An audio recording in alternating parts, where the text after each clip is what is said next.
நம்முடைய first primary things என்னன்னா நம்முடைய பிள்ளைகளுக்கு ஹையர் எஜுகேஷன்ஸ்க்கு நம்ம பிளான் பண்ணலாம். இதை வந்து பார்த்தீங்கன்னா நம்மளால என்ன அஃபோர்டபுளோ அதை வந்து நம்ம பண்ணலாம்.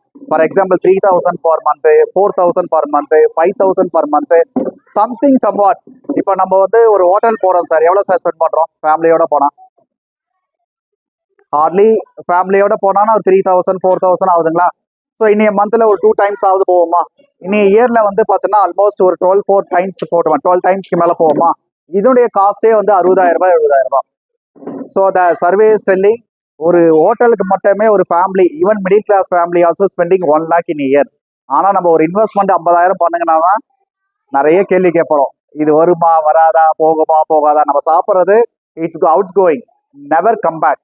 ஸோ என்னுடைய ரெக்வஸ்ட்னா சோஃபார் எதுவும் பண்ணல, அட்லீஸ்ட் இந்த ஒரு ஹையர் எஜுகேஷன்ஸ்க்கு பிளான் பண்ணலாம். ஸோ இது பிளஸ் நீங்க எப்போ இந்த பணம் வேணுன்றது நாங்க பாலிசி பாண்டை மென்ஷன் பண்ணி கேரண்டீடுன்னு கொடுத்துறோம். இதுல ₹1 அதிகமாகவும் கிடையாது, ₹1 கம்மியாகவும் கிடையாது. ஏன்னா we have 2 type of investments இருக்குது. ஒன்று வந்து மார்க்கெட் ஓரியன்ட், ஒன்று வந்து கவர்மெண்ட் செக்யூரிட்டிஸ் பாண்ட்ஸ்ல இன்வெஸ்ட் பண்றது. இது முழுக்க முழுக்க வந்து பார்த்தோன்னா under IRDA control, insurance regulatory development authority of India. So இந்தியாவில் 3 பேருக்கு மட்டும் தான் பப்ளிக் கிட்ட இருந்து மணியை கலெக்ட் பண்ணுறதுக்கு ரைட்ஸ் இருக்கு. ஒன்று RBI, நம்ம எல்லாருக்கும் தெரியும். So nationalised bank and private bank. ரெண்டாவது SEBI, mutual funds and then share market. மூணாவது வந்து பார்த்தோன்னா இஸ் IRDA. ஸோ இது அண்டர் கண்ட்ரோலில் தான் நம்ம கம்பெனியும் வராங்க, இப்போ அமெரிக்கா லைஃப் இன்சூரன்ஸ்னு. ஸோ இதில் வந்து பார்த்தோன்னா இந்த இன்வெஸ்ட்மெண்ட் வந்து 100% கேரண்டீடு. இதில் வந்து எனக்கு வந்து நீ இனிஷியலாக ஒரு ப்ரொஜெக்ஷன்ஸ் கொடுத்தீங்களா, இப்போ வந்து அந்த டைம் ஆஃப் மெச்சூரிட்டி கிளைம் வரும்போது கம்மியாக இருக்கு அப்படின்றது நீங்கள் எந்த ஹெசிடேஷனும் தேவையில்ல, எல்லாமே மென்ஷன் பண்ணி கொடுத்துருவோம். ஸோ ரெண்டாவது வந்து பார்த்தீங்கன்னா மேரேஜ். இப்போ நிறைய ஃபீமேல் கிட்ஸும் இருக்காங்க. இப்போ இன்னைக்கு மேரேஜுக்கு வந்து அதே மாதிரி தான் 2024 ஒரு 8 lakhs 10 lakhs ஆகுதுன்னா மேரேஜுக்கு எவ்வளோ சார் ஆகும்? இப்போ ஒரு மேரேஜ்னு பிளான் பண்ணா எவ்வளோ ஆகும் சார்?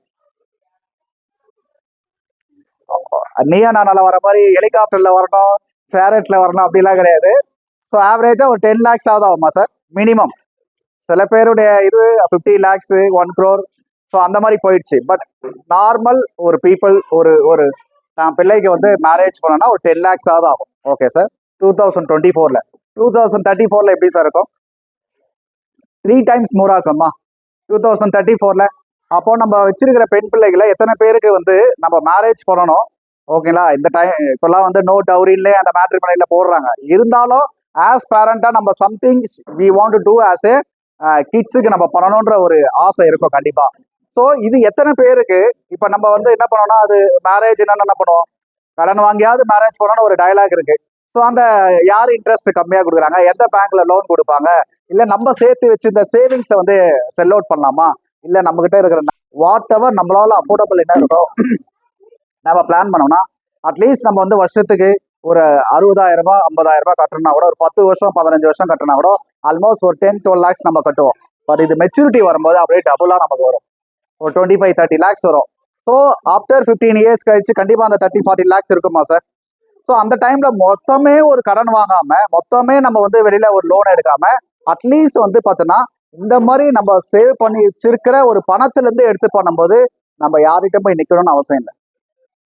ஒரு 10,000 rupees ஆகுது. இன்னைக்கு ஒரு 5-10,000 rupees இருந்தா போகும். பட் ஆஃப்டர் 15-20 years கழிச்சு ஒரு 50,000 இருந்தால் தான் நம்மளால, ஏன்னா அந்த டைம்ல வந்து ஒரு 7,000 to 8,000 rupees பர் மந்த் நீங்க சேவ் பண்ணீங்கன்னா, ஸோ தட் ஃபியூச்சருடைய pension will take care of your income. That means என்னன்னா, ஈவன் தோ நீங்க ரிட்டையர் ஆனாலும் இந்த பென்ஷன் வந்து till your life, last day of your life வரைக்கும் இந்த இன்கம் வந்து உங்களுக்கு வந்துட்டே இருக்கும். யாரையும் நீங்க இன்கமா டிபெண்ட் பண்ணி இருக்கணும்னு அவசியமே கிடையாது. ஸோ தட் வந்து பார்த்தோன்னா பென்ஷனும் அண்ட் தென் வந்து pension and then 4th things ரொம்ப இம்பார்ட்டன்ட். நம்ம இப்போ கோவிட் வந்தது, நம்ம நினைச்சே பார்க்க முடியாது. ஸோ யாருமே நினைக்கல இந்த மாதிரி